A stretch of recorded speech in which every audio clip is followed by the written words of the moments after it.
El Rosario de Florence Barclay. Capítulo 1. Entra en escena la duquesa.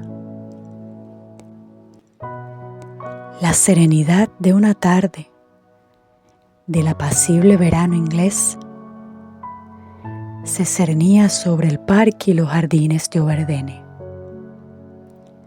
Los últimos reflejos del sol poniente prolongaban sobre el césped las sombras de los árboles y hacían desear la frescura prometida por el espeso follaje de los grandes cedros. El viejo caserón de piedra, sólido, macizo y desprovisto de todo adorno, sugería la idea de un interior cómodo y espacioso y engalanaba la positiva fealdad de su exterior con la pompa de las magnolias y vestidura de hiedra y viña virgen. Trepando por la fachada principal, la cubría toda con un aterciopelado manto de verdura, salpicado de capullos blancos y racimos purpúreos. A lo largo del edificio corría una terraza limitada a un extremo por un invernadero y al otro por una pajarera. A trechos regulares, anchos escalones de piedra bajaban desde esta terraza hasta la blanda alfombra de césped.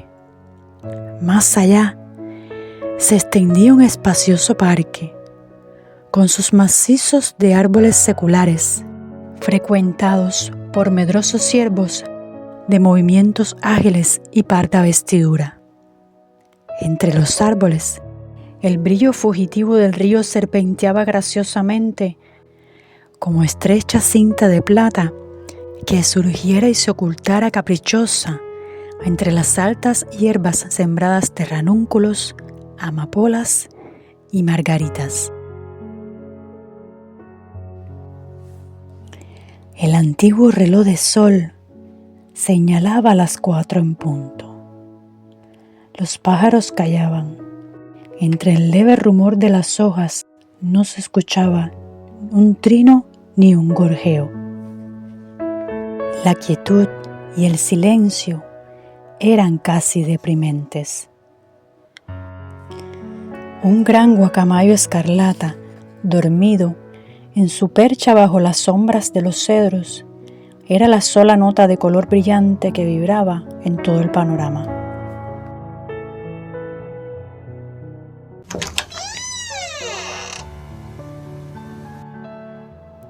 Al fin, se oyó el ruido de una puerta al abrirse. La original figura de una señora anciana se asomaba a la terraza. La recorrió en toda su extensión y desapareció entre la rosaleda. La duquesa de Meldrum salía a cortar rosas. Lucía un antiguo sombrero de paja de la primera época victoriana y de la forma conocida con el nombre de seta, atado bajo la gruesa barbilla de su dueña con anchas cintas negras. Una chaqueta floja de tela cruda y una falda escocesa muy corta completaban su extraño vestido. Llevaba las manos cubiertas por gruesos guantes de manopla y al brazo una cesta de madera y unas tijeras de gran tamaño. Un burlón había dicho en cierta ocasión que cualquiera que encontrase a su excelencia, la duquesa de Meldrum, cuando volvía de dar su acostumbrada vuelta por el jardín y el corral, no dudaría, si tenía el ánimo caritativo, en darle una limosna. Pero había añadido también, una vez, atraída sobre el importuno la atención de la dama, cuando ella lo hubiera mirado magníficamente de arriba abajo, la mismísima capa de Sir Walter Raleigh no le hubiera valido para nada. Su único recurso sería hundirse en el fango y permitir a las suelas ducales que lo pisotearan, cosa que la duquesa haría con el mayor gusto. Si bien después aceptaría de buena gana las excusas del caritativo y aturdido donante, y aún guardaría el donativo para enseñarlo cada vez que contara la historia.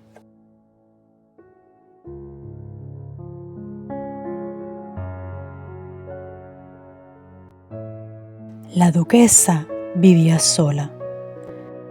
No deseaba tener que soportar la presencia continua de ninguno de los de su clase, ni las lisonjas y sonrisas a precio fijo de una señorita de compañía. Su hija, a quien sistemáticamente había tratado siempre con aspereza, se había casado ya. Su hijo, a quien adoraba y mimaba en extremo, había muerto prematuramente algunos años antes que Tomás, su padre, quinto duque de Meldrum.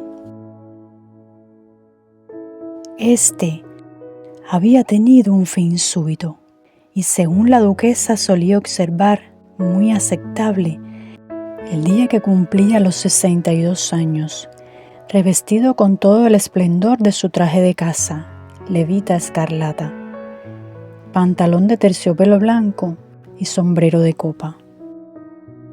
La yegua que montaba y a la que él se obstinaba en hacer franquear un obstáculo insuperable, se paró en seco, y Tomás, quinto duque de Meldrum, fue arrojado sobre un campo de nabos, cayó de cabeza y no volvió a levantarse nunca más.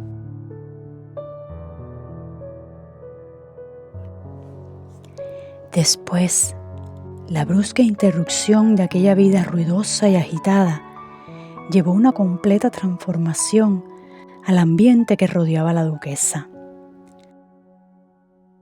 Hasta entonces había tenido que tolerar, de mala o buena gana, los festivos y tumultuosos compañeros que agradaban al duque, o bien invitar, como último recurso, a aquellos de sus propios amigos a quienes podía explicar confidencialmente los rasgos de Tomás, y que soportaban con alegría dichos rasgos, por amistad a ella o por el goce que les proporcionaba la estancia en Overdene.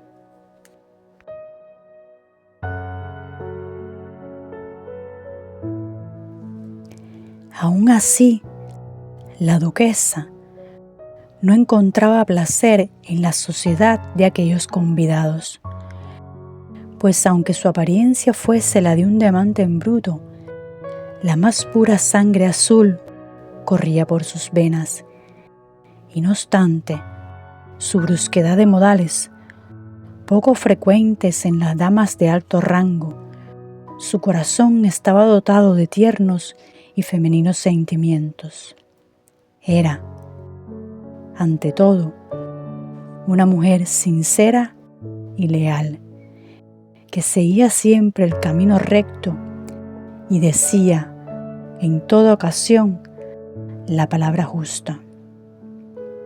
El lenguaje del duque había sido, en cambio, picante y chabacano, y sus costumbres, ruidosas y molestas, solo a su muerte, cuando su cuerpo fue depositado en la tumba que encerraba a los de sus antepasados, tan diferentes de él.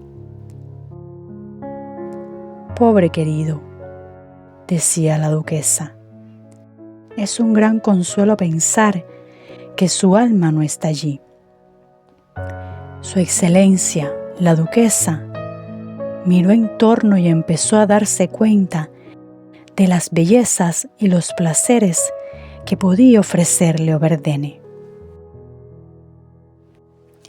Primero, se contentó con hacer por su mano los trabajos de jardinería, construyéndose una pajarera y rodeándose de toda clase de aves raras y animales exóticos, con los que prodigó los tesoros de afecto para los cuales no había hallado objeto en los últimos años.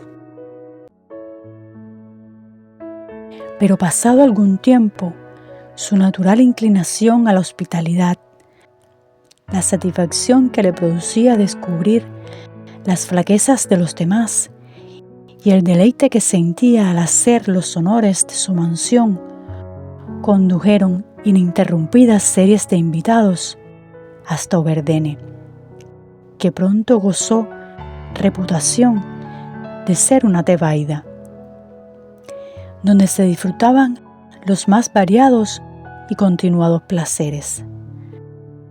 Allí se contaba con la seguridad de hallar tan solo a la persona que a cada uno le eran gratas.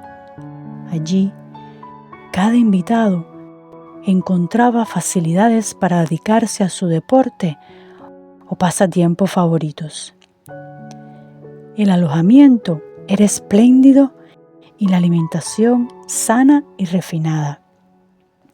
Era el lugar ideal para pasar los mejores días del verano o los más alegres del invierno, sin aburrirse ni fastidiarse nunca y con libertad absoluta para ir y venir, cada uno a su gusto. Y todo esto sazonado con la deliciosa salsa picante de las inesperadas ocurrencias de la duquesa. Mentalmente, su excelencia dividía a sus invitados en 3 categorías: serie mezclada, serie de simples conocidos y serie selecta. Esta serie selecta era la que ocupaba la mansión aquella bella tarde de junio en que la duquesa, después de haber dormido una siesta un poco más larga que de costumbre, había vestido su uniforme de jardín, como ella decía, y salía a la terraza para dirigirse a la Rosaleda a cortar rosas.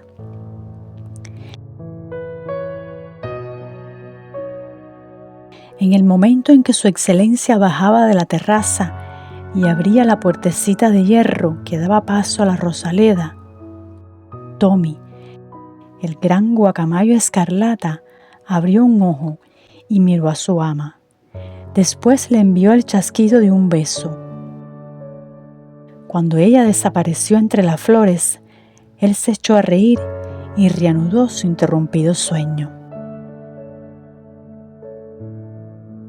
Entre los favoritos de la duquesa, Tommy ocupaba el primer lugar y presentaba la única concesión hecha por la ilustre dama a un sentimiento mórbido. Tras la muerte del duque, cuantas voces masculinas escuchaba estaban impregnadas de la misma deferencia, de la misma suavidad irritante y servil. Si el mayordomo hubiera podido refunfuñar o el barroco hubiera empleado al dirigirse a ella algún adjetivo brusco o poco galante, la duquesa se hubiese sentido complacida en extremo. Pero tal como estaban las cosas, sentía pesar sobre su espíritu una indefinible melancolía. Hasta el día en que leyó cierto anuncio notificando que se ponía en venta un magnífico guacamayo garantizado como gran parlanchín, poseedor de un vocabulario de más de 500 palabras. La duquesa partió de inmediato para la ciudad. Hizo una visita al tratante y después de escuchar unas cuantas palabras del vocabulario del guacamayo y de notar complacida el tono en que lo pronunciaba, lo adquirió en el acto y lo hizo transportar a Overdene. La primera tarde de su estancia en la mansión ducal, el vistoso pájaro permaneció malhumorado sobre la gran percha, rehusando decir ni una sola de sus famosas 500 palabras. Y la duquesa pasó la tarde entera en el San Juan, buscando lugares estratégicos, primero cerca de él, después en un rincón distante, en un sillón situado detrás de un biombo, leyendo, de espalda al animalito, como si no se diera cuenta de su presencia, de cara a él y concentrando en él toda su atención. Todo inútil. Tommy se limitaba a dar un chasquido con la lengua cada vez que la dama salía de su escondrijo, o a enviar una cascada de besos de ventrílocuo al mayordomo o al lacayo, siempre que uno u otro atravesaba con rapidez el San Juan. La duquesa, desesperada, trató de recordarle, deletreando algunas de sus demostraciones que había hecho en la tienda, pero Tommy, por toda contestación, guiñaba un ojo y se colocaba la patica sobre el pico. No obstante, su brillante plumaje escarlata agradaba sobremanera a la duquesa, que se retiró a sus habitaciones arrepentida de su compra.